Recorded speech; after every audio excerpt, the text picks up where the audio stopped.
सुप्रभात बच्चों। बेटा आशा है आप सब लोग ठीक हैं और अच्छे से आप लोग अपनी वार्षिक परीक्षा की तैयारी भी कर रहे हैं। बेटा आपको पता है आपके रिवीजन टेस्ट चल रहे हैं और हमने बहुत सारे टॉपिक्स रिवाइज कर लिए हैं और अब आपका रिवीजन टेस्ट 3 है। उसी को रिवाइज करने के लिए बेटा आज हम मुहावरे रिवाइज करने जा रहे हैं।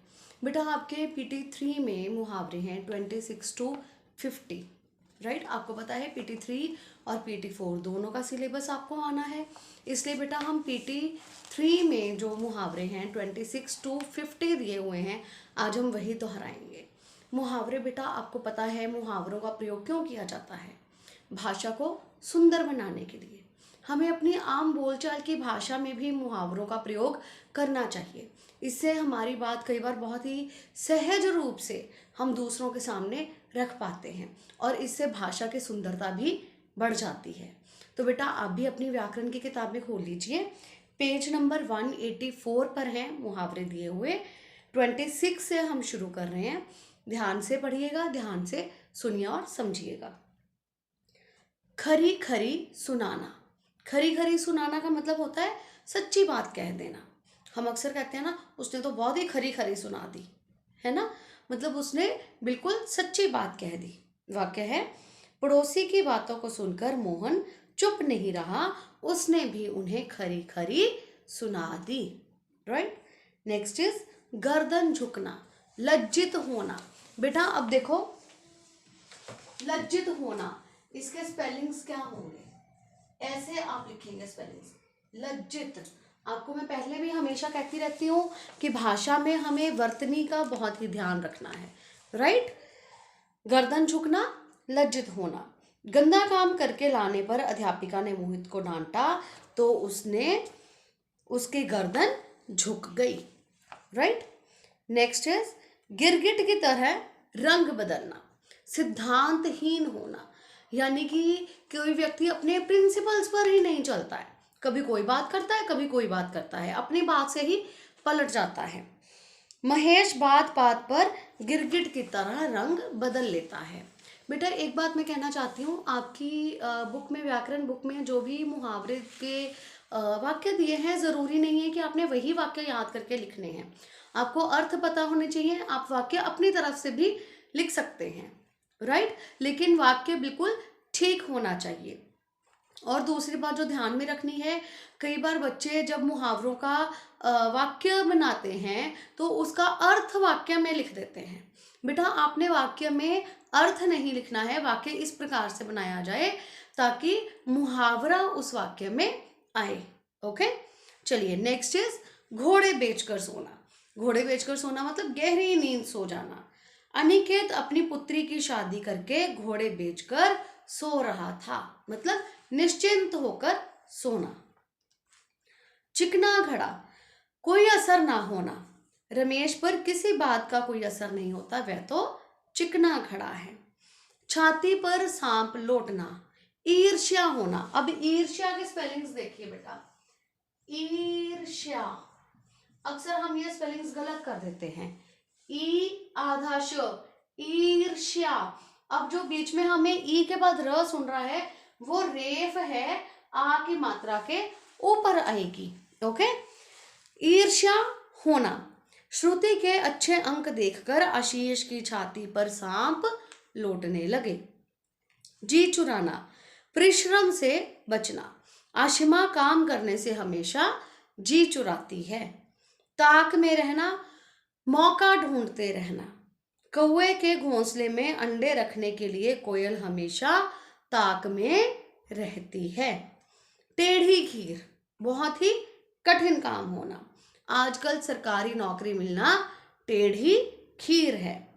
बांछे खिलना, बहुत ज्यादा प्रसन्न होना। अपने छोटे भाई से मिलकर सुमित की बांछे खिल गई, यानी कि सुमित बहुत ज्यादा खुश हो गया। मुंह उतरना, लज्जा का अनुभव करना। अब पहले हमने किया था गर्दन झुकना, लज्जित होना, वैसे ही ये भी है मुंह उतरना, लज्जा का अनुभव करना। जब कक्षा में करण के कम अंक आए तो उसका मुंह उतर गया। लोहा मानना, प्रभाव मानना। वाद विवाद प्रतियोगिता में कामिनी ने अपना लोहा मनवाया। लोहा मनवाना का मतलब होता है बेटा कि बहुत ज़्यादा इम्प्रेस कर देना दूसरों को, और जिसको compete करना बहुत ही मुश्किल हो जाए। नाक कटना, अपमानित होना।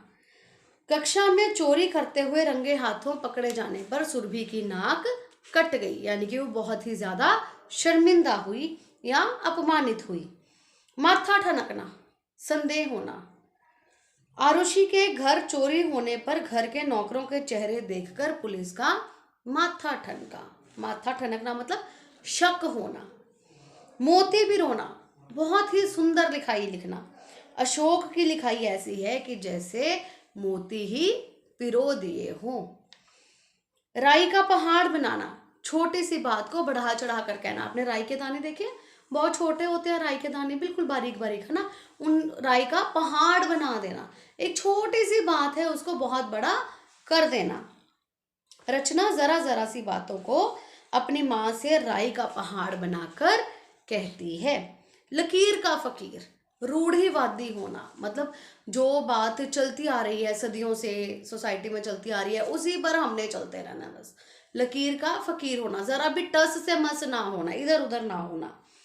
सुमेश कभी नहीं सुधरेगा, वह तो लकीर का फकीर है। नमक मिर्च लगाना, बढ़ा चढ़ाकर कहना। जैसे हमने अभी पहले एक मुहावरा किया, राई का पहाड़ बना देना, बढ़ा चढ़ाकर किसी बात को कहना। इसी तरह से ये मुहावरा भी है, नमक मिर्च लगाना, बढ़ा चढ़ाकर बात करना। सुगंधा घर में सारी बात नमक मिर्च लगाकर बताती है। नेक्स्ट इज फूला ना समाना। फूला ना समाना मतलब बहुत ही ज्यादा खुश हो जाना। राहुल की पतंग काट देने पर मुकेश फूला नहीं समा रहा था। छोटी छोटी बातों में भी हमें कई बार बहुत खुशी मिलती है तो हम फूले नहीं समाते हैं, है ना। परीक्षा में प्रथम आने पर वह फूला नहीं समा रहा था। पेट में चूहे दौड़ना, बहुत बार हम मम्मा को कहते हैं मम्मा जल्दी से खाना दो, पेट में चूहे दौड़ रहे हैं, है ना। तो बहुत ज्यादा भूख लगना। विद्यालय से आने पर सुनीता के पेट में चूहे दौड़ने लगे। मुंह में पानी भर आना, हम कई बार अपनी मनपसंद चीज देखते हैं तो मन ललचा जाता है ना, मुंह में पानी भर आता है कि वाह मुझे ये अभी खाना ही है ना। जी ललचाना। अंगूरों का बगीचा देखकर लोमड़ी के मुंह में पानी भर आया। आप ये भी लिख सकते हैं, जलेबी देखकर मेरे मुंह में पानी भर आया। कुछ भी लिख सकते हैं अपनी तरफ से मुहावरा। मुट्ठी गर्म करना, रिश्वत देना। आजकल हर जगह अपना काम करवाने के लिए सबकी मुट्ठी गर्म करनी पड़ती है। रफू चक्कर होना, भाग जाना। पुलिस को देखकर चोर रफू चक्कर हो गया। लोहे के चने चबाना, कठिन काम करना। लोहे के चने चबाना, हम चने खाते हैं ना, सॉफ्ट होते हैं चने, आराम से खा लेते हैं, लेकिन लोहे के चने चबाना, कठिन काम करना। तुम्हारी इस पुस्तक को ढूंढने के लिए मुझे लोहे के चने चबाने पड़े, मतलब बहुत ही ज्यादा कठिन काम था और मुझे इसके लिए बहुत ही मेहनत करनी पड़ी।